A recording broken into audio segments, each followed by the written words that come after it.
அமித்ஷா அவர்களை பொறுத்த வரைக்கும் வெளிப்படைத்தன்மையோடு இருக்கிறார். அவர் ஒரு முறை அல்ல, இது ஏதோ ஒரு டங் ஸ்லிப்பில் பேச்சுவாக்கில் ஏதோ வார்த்தை பிரளயமாக அவர் சொல்லிடல.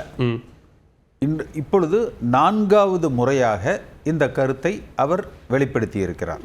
அப்ப நிச்சயமாக அவர் சொல்லுகிற எல்லாமே அவர் என்ன பேசி முடிக்கப்பட்டதோ அதை சொல்கிறார். அவர் என்ன செய்ய நினைக்கிறாரோ அதை சொல்கிறார். என்ன நாளை நடக்கப் போகிறதோ அதை சொல்கிறார்.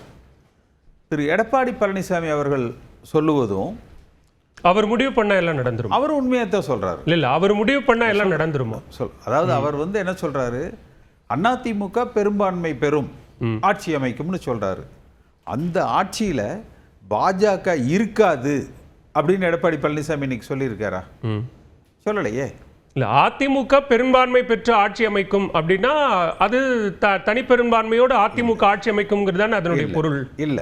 பாஜக இதுவரை இந்தியா முழுக்க அவர்களுக்கு பெரும்பான்மையே இருந்தாலும் கூட தேர்தல் களத்தை சந்திக்கிற அத்தனை கூட்டணி கட்சிகளோடும் இணைந்து ஆட்சி அதிகாரத்தில் பங்கு என்பதைத்தான் அவர்கள் நடைமுறைப்படுத்தி இருக்காங்க. சரி, எடப்பாடி பழனிசாமி என்ன நினைக்கிறார் என்றால், ஒருவேளை ஒரு 120 சீட்டுகள் வெற்றி பெற்று விட்டால் அதிமுக தனித்து ஆட்சி என்று அமைத்துக் கொள்ளலாம் என்று நினைக்கிறார். அல்லது அந்த சமயத்தில் பாஜகவிடத்தில் ஏதேனும் ஒரு மாறுபட்ட ஒரு முடிவுக்கு முயற்சி செய்யலாம்னு நினைக்கிறார். ஆனால் அதற்கு சாத்தியங்கள் மிக மிக மிக குறைவு. ஏன்னா இந்த கருத்தை வெளியிட்டவர் இந்தியாவுடைய உள்துறை அமைச்சர் மோடி அவர்களுக்கு அடுத்த நிலையில் 2ஆம் நிலையில் இந்தியாவை ஆளுகிற கட்சியில இருக்கக்கூடியவர்.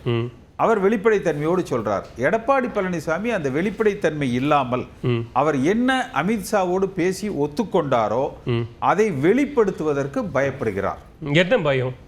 கூட்டணி ஆட்சி என்றால் நிச்சயமா, ஒருவேளை நான் வெற்றி தோல்விகளை பத்தி கூட நான் கவலைப்படல. சரி, இந்த கூட்டணி வெற்றி கூட பெறலாம், வெற்றி பெற்று ஆட்சியும் அமைக்கலாம்.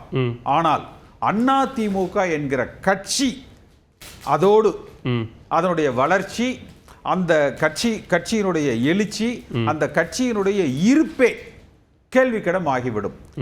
மறைமுகமாக கூட ஒரு அமைச்சர் அதிமுக அமைச்சரவையில் பாஜக சார்பாக வந்தாலும் கூட அதிமுக என்கிற அந்த இயக்கம் பாதிக்கப்படும்.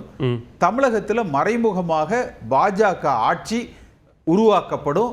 அது தமிழ்நாட்டு நலனுக்கும் நல்லதல்ல.